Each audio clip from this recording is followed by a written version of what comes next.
जी को ये लग नहीं रहा है कि ये पहला गाना था। तो मैं अभी मूव करूंगा कश्यप जी के साथ।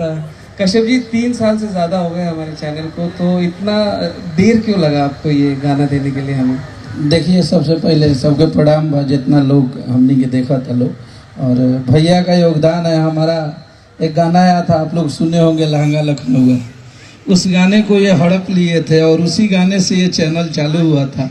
और आज सारेगामा हम सबका आइडल बन चुके हैं। आप हमारे भोजपुरी में जितने भी एल्बम कंपनियां हैं उन हम सबको आप आइडल बन चुके हैं, क्योंकि इतना स्ट्रॉन्ग वीडियो आप लेके आते हैं।